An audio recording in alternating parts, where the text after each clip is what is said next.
Bismillah ar-Rahman ar-Rahim. Alhamdulillahi Rabbil Alameen. Wa salatu wa salamu ala nabiyyina Muhammad wa ahlu baytihi tayyibin tahirin. Allahumma salli ala Muhammad wa ali Muhammad wa ajil farajahum. So we were in greater sins. We were talking about misappropriating the trust. And we were talking about finding money or these type of things that the rules when you find it, because it's not our property. We cannot just say the saying in finders keepers and just keep it. We have to, it entails a lot of stuff to get the rights back to that person, where we need to announce it for 1 year, and then after this we give the money. Even we don't take it ourselves, we give it in sadaqah on behalf of that person. So we discussed about that, and we left off in this part. He says a transaction of trust is valid only when both the parties are sane and adult. So a child or an insane person cannot entrust their property, nor can they act as trustees. So we cannot give our money to someone who is mentally impaired and or anything, a trust, and expect them to hold it. The contract of holding that or being a trust is not valid. The same thing, we cannot give our stuff to small children and expect them to take care of it, which is common sense. He says, however, if the guardian of a child or an insane person permits, the property can be held in trust. So it goes both ways. They need to entrust it to someone. The guardian of that person can agree to that. So whether the guardian permits it or not, if the property of a minor or an insane person held in trust suffers some loss or damage, the trustee has to make good the loss. He has to return it to the guardian and not directly to the minor or insane person. If one finds a minor child or an insane person in possession of something and there is a risk of it being lost or damaged, he can take it from him and deliver it to his guardian. So all these are pretty clear. So these are some of the laws regarding trust. He said for more detailed laws to refer to the books of fiqh, because they go in more in depth. He said the important thing is to understand the significance of trust and to avoid the pitfalls of a sin like misappropriation. He says he'll bring some ayats in closing this chapter, this topic. The first ayat he brings is Surah Al Imran, ayat 75. And among the followers of the book, there are some such that if you entrust one of them with a lot of money or wealth, he will give it back to you. And among them are such that if you entrust one of them with a single dinar, he will not pay it back to you except as you demand it from him continuously. You are firm in demanding your right back. This is because they say, there is not upon us in the matter of unlearned people any way or reproach. They tell a lie against Allah while they know. So the author says this verse praises the Ahlul Kitab, those Christians who don't embezzle the money or misappropriate the money. They honor their trust, and it denounces those who consider it, those from the Jewish, who consider it permissible to misappropriate the property of anyone who is not Jewish. This was during that time. I'm not sure how they view these things now, but in that time, this is how they viewed it. He said they falsely claim that they have been given a license by Allah to do so. When the Prophet ﷺ read this ayat, he said, the enemies of Allah have lied. I have corrected every custom and belief of the age of ignorance, but the matter of trust is as it was. Whether the trust belongs to a righteous person or an evil one, it has to be returned. As we discussed before, in the matter of trust, it doesn't matter whether they're mu'min or they are kafir, we still have to honor the trust. According to this verse, those who misappropriate the trust are like those Jews who misappropriated those trusts before. And if a Muslim considers the sin of misappropriation to be permissible, he is included among the enemies of Allah that the Prophet mentioned. As I said, unfortunately, some people, they believe that they don't have to honor the trust of non-Muslims, for example, or maybe uh, some say that I don't have to honor the trust of anyone if they're not my particular group. But all of these are wrong. It doesn't matter who they belong to. We have to honor the trust. And if we don't think that we can honor the trust, we can always deny to take the trust in the first place. He says the Quran and Hadith clearly state that under no circumstances is it allowed to misappropriate the property held as a trust. And Sheikh Tusi in his Nihaya and other Mujtahideen also mentioned this. This is unanimous in this. He said, narrators of tradition have mentioned the following from Imam Sadiq alayhi salam. One person sends another with money to purchase some cloth. When the latter goes to the market, he sees that he already has the same type of cloth at home. So can he come back home without saying anything and give him the cloth that he already has and keep the money? So, for example, the person sent him to buy a towel for him in the market. I give you $10. I say, go to the market and, the Walmart and buy me a towel. And you say, well, I have a towel at home and I could just give him my towel that I already have and I'll keep the $10 for myself. So this guy is basically asking the Imam this question. The Imam said he shouldn't even think of doing this and make himself contaminated with such a sin. Then the Imam recited the verse from Surah Ahzab, ayat 72. Surely we offered the trust to the heavens and the earth and the mountains, but they refused to be faithful to it and feared from it, and the man has turned unfaithful to it. Surely he is unjust and ignorant. So the Imam, he went on and further said, even if this man has something better than what is available in the market, he must not give it to the buyer without informing him of this. So it would be permissible to take that money if he says, I do have this thing at home and I can give you this one for that.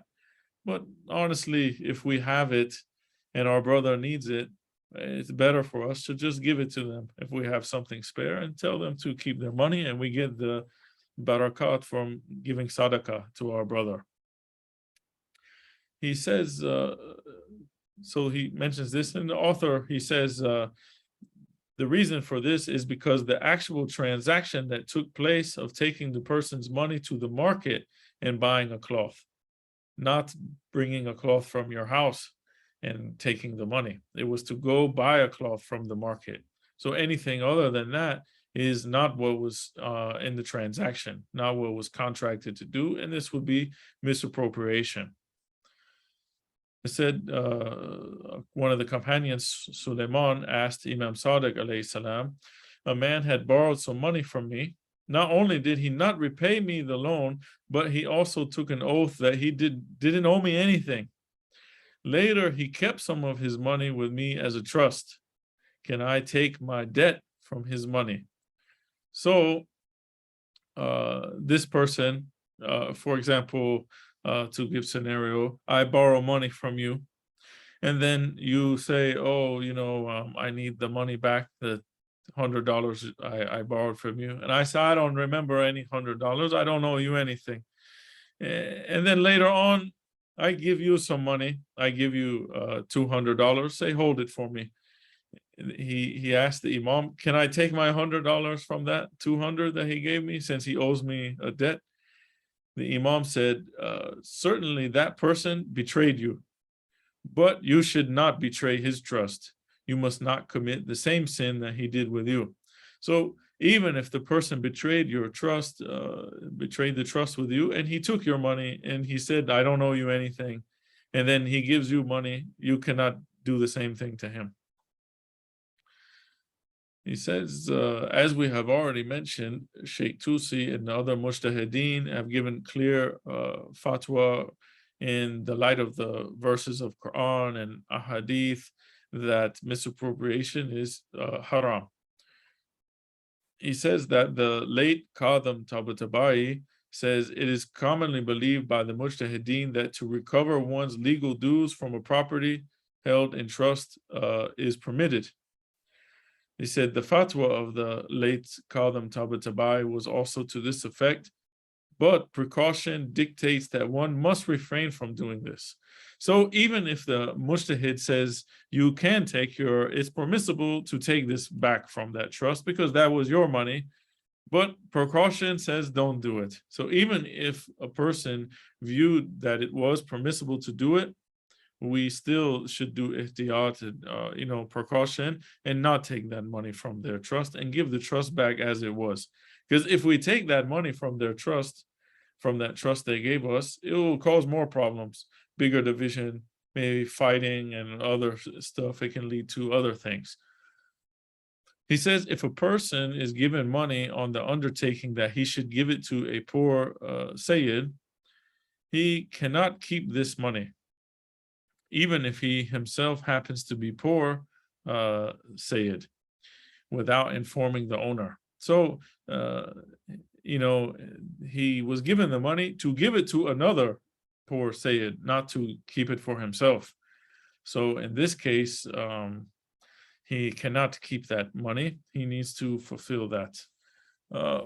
For example, he have the Khums Saham Sadat that he needs to give to Sayyid.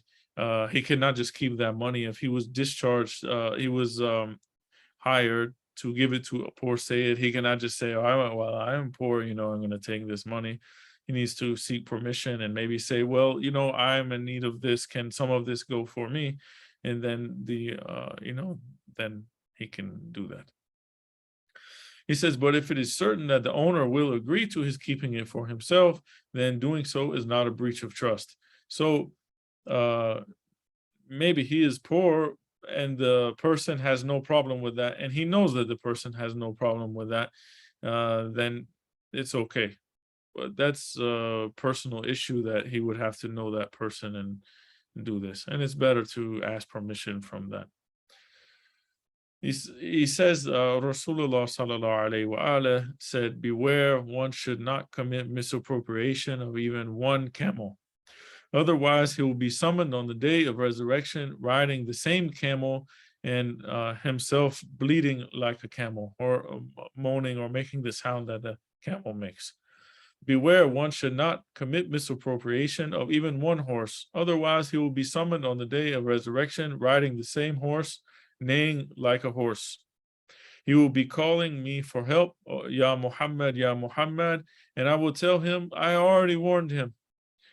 Now I have no responsibility concerning him, with him against Allah subhanahu wa ta'ala. So he said, I told you, I already warned you, but you did the sin anyway. Allama Majlisi, rahmatullah alayh, he says, he has narration from Rasulullah sallallahu alayhi wa alayhi that you must return even a needle and a thread, for misappropriation will cause untold degradation and exposure of defects on the day of resurrection. So even the most minute thing that we can think of, a needle or a thread, we need to give that thing back. We cannot just take it for ourselves and say, oh, the person doesn't care, no big deal. For example, something someone may see as insignificant, they take a turba or a tasbih from the center, and they take it home with them, and they say, oh well, I forgot, I just use it here, and I can take it, no big deal, it's for the mu'mineen. But that turba was for the center. It could be waqf for the center, they use in the center. It could be, tasbih was for that center and for the use in the center. So when we take it, we could realize, oh man, I have the turba in my pocket. Maybe I picked the turba up and I needed to go to the restroom. So I put the turba in my pocket, or the tasbih, I put it in my pocket. And then, I forgot to put it back. So when we realize this, we need to not use that turba or that tasbih. We need to bring it back the next time we come to center and return it to its place. So even these things we see that are minute, we need to pay attention to the details. I have a question on that. Sure. Sometimes, because we are board of trustees, sometimes people ask for our torba to take it home. You know, they don't have it, or they broke it, or whatever. Do I have, as a trustee, the authority to give a center's property to others? Yes, as long as they're not like a waqf, you know, someone specifically said these are only to be used in this center and it's waqf for this center, which I see. people do that a lot of sometime maybe, but most of the time they give the turba, you know, for just people to use it, and they don't stipulate this. Okay, because I know it happens quite a few times, and people ask, you know, hey, can I get that? And I feel, you know, I don't want to say no to them, because that's a very important thing, but I don't even know if I have the authority to do that. No, it's fine if it's fine if there's not a walk for the center. Okay, Like for great. example, I was in another center in month of Ramadan, and they said that the Qurans were waqf for a center. Can people take them out of center and take them home, and you know, can we give it to the other person? I told you know, you cannot do that. They're just for here. You need to use them here. So if they want to get more Qurans and not make them waqf, then people can take them and things like that. Got it. Thank you.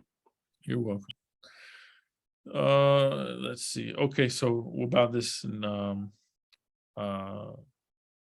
the man came to the prophet, and he's with a needle that he had taken without permission.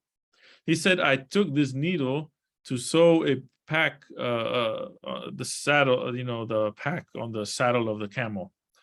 So a prophet told him, if this needle belongs to me, I have forgiven you. However, if it belongs to the other Muslims, you must pay for it so that it can be included in the public treasury or Baitul Mal for equal distribution. And man, he said, I wasn't aware that it was so serious, you know. If it's so, I will not keep the needle with me. And he handed over the needle to the prophet, and then he left. So we see that even these minute things, you know, they take attention to them. And it reminds me of a story of Amir al-Mu'mineen, alayhi salam, when Talha and Zubair, they came to him to try to do some of their own they were going to bring like some bad ideas or suggestions to Amir al-Mu'mineen and say, you know, we are related and I want you to do this or that. And they had some bad intentions. So when they came in to talk to Amir al-Mu'mineen, he had a candle lit, and he put the candle out and he lit the other candle. So they're like, you know, Ajib, you know, it's really weird, it's strange. Like, why you do that? Why did you put one candle, light another candle? So Imam Ali alayhi salam told them, this candle came from Baitul Mal, and I'm doing the work of the Muslim for the Muslims now with this light from this candle from the treasury. You have come on some personal business, so I cannot use this candle. I need to light the candle that I have bought from my own money, my personal candle, and then we can discuss. So when they saw how, you know, specific Imam Ali alayhi salam paid attention to even the minute details in obeying Allah subhanahu wa ta'ala, they gave up their intentions. They said, there's no way that we can, you know, persuade him to do what we wanted to do, and they left him. So we see that the Imam is our role model, and he paid attention to something so small, but we should also pay attention to the small things in our life. So he says, according to Alama Majlisi, on the day of resurrection, the sinner shall carry the misappropriated property on his shoulders. Every type of sinner will have specific distinguishing marks. Everyone will know what sin the sinner had committed by the marks that he has. One who commits a greater sin and dies without doing tawbah, Allah will deal with him with justice on day of resurrection. So much so that the mark of the sin that he committed will be attached to that person. He says, for example, the one who drank alcohol will be holding a wine bottle. the bad smell of that wine will cause discomfort to other people. Um, Similarly, the musician will have the instrument stuck to his hands. The gamblers will have the instrument or tools of gambling with them. And he says the same thing is mentioned or alluded to in the verse of Quran in Surah Rahman, ayat 41. The guilty ones will be recognized by their marks. As I said, some people will be raised in their animalistic nature as well for those type of sins that they committed. Um, like the ones who are lying and cheating and deceiving will be raised as wolves, and other people will be raised as monkeys or pigs or other type of things, depending on the sins that they were committing in this life. Everything has a cause and effect with this world. This world is attached to the next world. So we are doing things here, but we are building something somewhere else in the hereafter. We don't see it, but it's there. For example, every time we say Subhanallah, a tree is planted for us in Jannah. But we also see that hasad or envy burns the faith like fire burns wood. And it says when we are jealous, we do these type of sins, it burns those trees in hereafter, and we obliterate whatever we were working on in that life. Maybe we have built a house for us in Jannah, a mansion, but then we do some sins and it bulldozes this house and knocks it down. The type of way that we can understand it. So the same thing, certain sins cause effects in the grave. For example, some sort of sin, the result of that sin is punishment in the grave by snake or scorpion or something coming in our grave. Our grave is tightening or something. Each one of these sins is tied to some sort of punishment. So when we do the sin, we manifest the punishment in the akhirah, and it will be there waiting on us. Na'udhu billah, may Allah save us from that by doing tawbah in this life. And then when we do good deeds, the same. Is something that is manifested in the next life for us that will be waiting for us. So these two worlds are tied to each other in this way. So we are building things for the next life, even though we don't see them now. We are planting those seeds, and inshallah, we will receive them in hereafter, inshallah. There's some very good lectures about this topic. They're in Arabic. They have some subtitles, but I think there was 21 lectures, and this maybe is 17 or so or 14, something like this, were online. But the rest of them, we were able to get the transcripts from these, and we made a book out of it called Death, the Beginning of Life.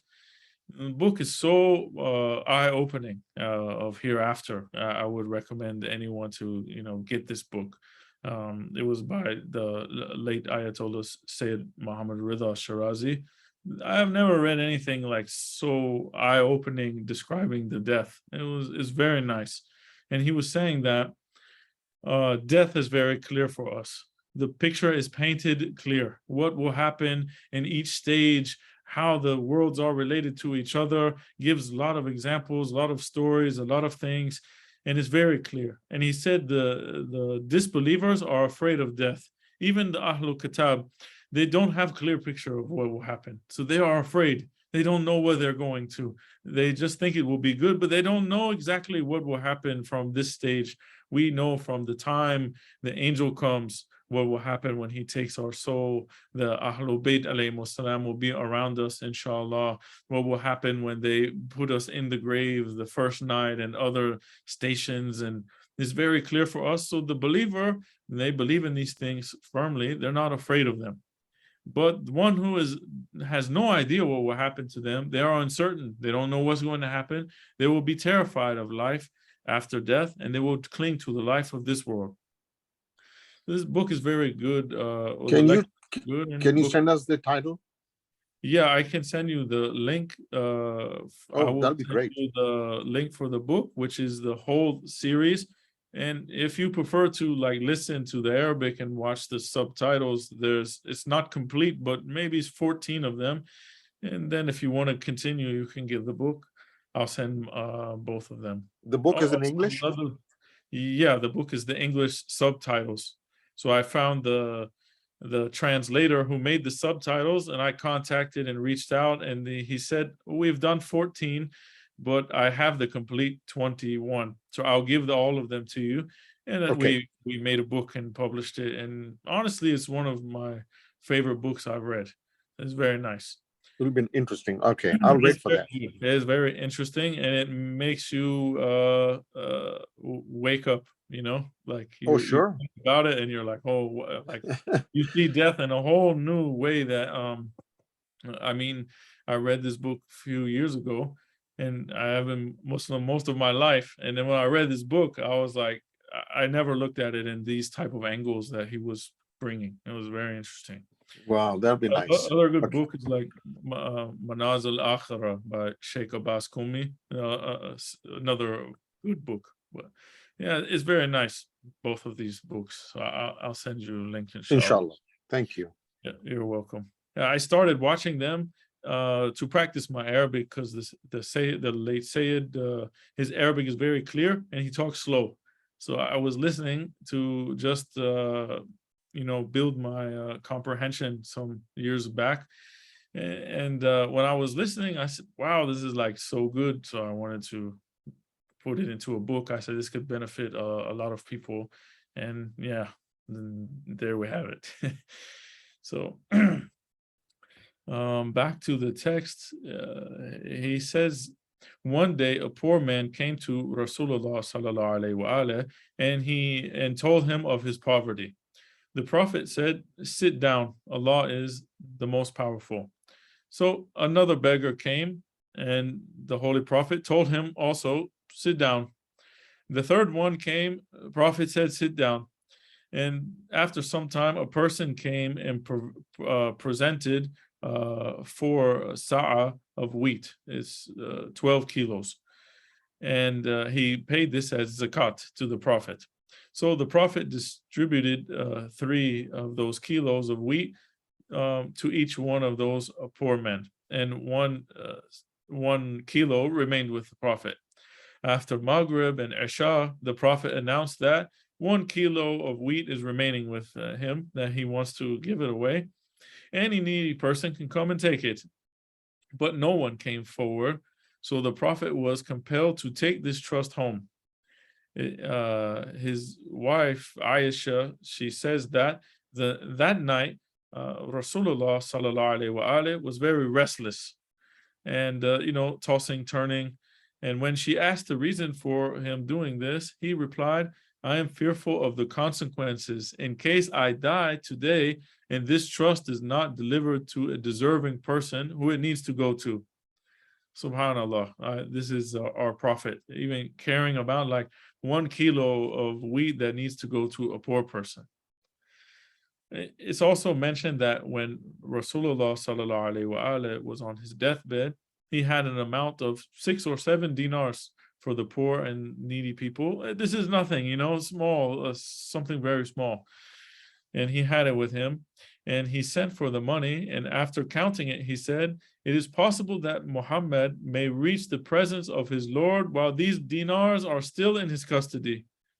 Then he called Imam Ali alayhi salam, and he gave him those dinars for the poor. And he said, now I can rest in peace, because the burden is off of me. Even the small thing like dinars, like imagine just having some change, that this change belongs to the poor people. And most people, they are not caring about this in this day. Unfortunately, they don't really think about it. They don't care. But Prophet was not like this. So the thing is, when we read the stories of Prophet Muhammad sallallahu alaihi wasallam and A'imma alayhimus salam, we need to take this advice and see how they live and implement it. We shouldn't say like, oh, these are stories are nice and they're for the old times and no one lives like that, and what do we do with this? No one is going to do it. We don't have to implement it. It's just akhlaqi and something nice.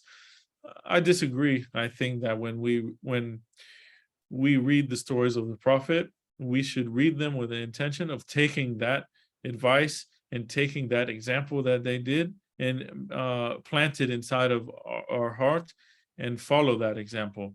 Every time we read something, it becomes like a hujjah on us, like a burden. We should take it and follow it. When we know something, we're accountable for that.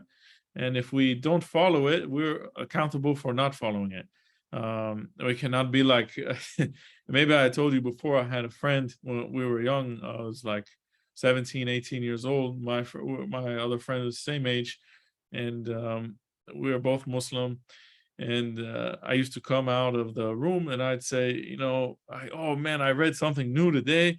I didn't know we couldn't do this. I find out in Risala, it says we shouldn't do this. We were doing that by mistake. We didn't know, but we shouldn't do this way. We should do this way. And he's like, oh man, now you give me more stuff and I don't want to know. And so and then after that, I would always go toward him and I said, oh, I had the book. I said, look what I found. He covered his ear. He said, no, Mateen, I don't want to know. I don't want to know anything. And he said, if you don't tell me, I'm not held responsible. Then I just don't want to know anything. All I want to do is just pray and fast and that's it. Just leave me alone. But we can't be like that, because the response, even if we choose not to know, the responsibility is still there because we have the ability to know, or we just chose not to. So it doesn't work like that. He says another thing that is a trust is sometimes a person is told a secret. They're told, don't tell anyone else about it. And this secret is kind of a trust also.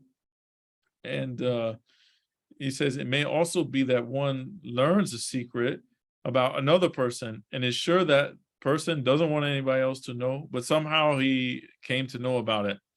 And this secret is, according to divine law, a type of trust. To tell that secret is misappropriation of the trust. Imam Ali alayhi salam, he says, to divulge a secret that you're supposed to guard is misappropriation of trust and also betrayal. And it is haram to betray a secret, which is a trust, whether he is a friend or an enemy, or a righteous person or an evil person, because we put hope and pray that Allah will hide our secrets and cover our shortcomings. And we would hate for our secrets to be told and revealed, for example, our shortcomings. So why would we want to reveal someone else's secrets? We do that to someone else, but we don't want anyone to do it to us. And revealing the secrets you are entrusted with can lead to people's lives being destroyed. In some cases, maybe they can lose their job, or they can come to some other sort of loss. And it's because we told someone their secret. We look at Imam Sadiq alayhi salam, his commandment for Abu Ja'far ibn al-Nu'man al-Ahwal, one of the companions. Abu Ja'far, he said, Imam Sadiq alayhi salam, he said to me, Allah the glorified imputed dishonor to some people in the Quran because they divulged the secrets. So Abu Ja'far, he said, Allah make me sacrifice for you. Where is that in the Quran? The Imam answered, this is in his saying, when they receive any news of peace or war, they announce it in public. This is Surah Nisa, ayah 83.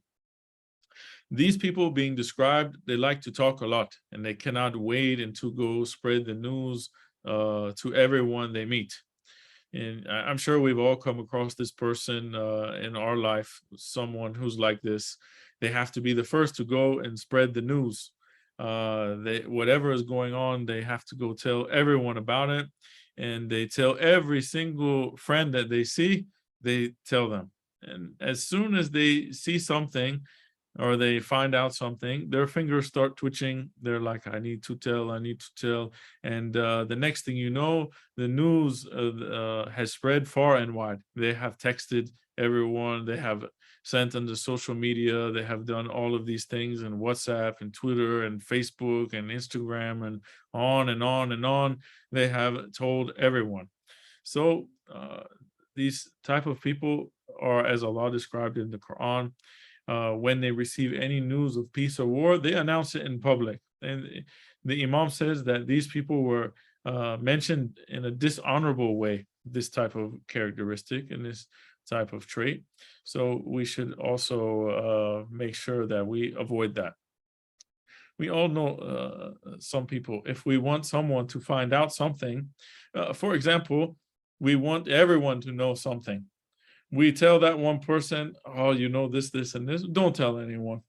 And we are certain that everyone will know now. So we have to also be careful who we tell our secrets to and who we put our trust in. For example, we see that Imam Rida alayhi salam, he says, a servant will not be faithful believer before he learns three characteristics: one from his Lord, one from his messenger, and one from the Imam. The characteristic from that he should learn from Allah is the concealment of secrets. Allah says, he who knows the unseen, and he does not allow anyone to know his secrets except those of his messengers whom he chooses. This is Surah 72, ayat 26. The character that he should learn from the Prophet is that he should treat people courteously, as Allah says, Surah 7, ayat 199, have forgiveness, preach the truth, and keep away from ignorant people. The characteristics that he should learn from the Imam is to be steadfast against situations of misfortune and crisis.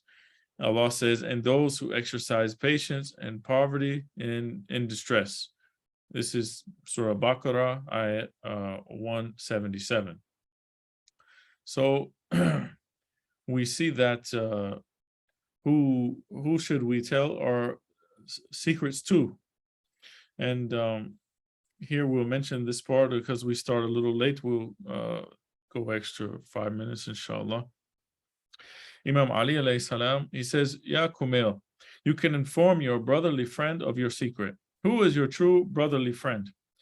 He is that one who does not disappoint you in misfortunes, does not leave you alone in troubles and sins, does not wait until you ask him for help, and does not let you inform him of your problems. You may, meaning he knows about them before you tell him.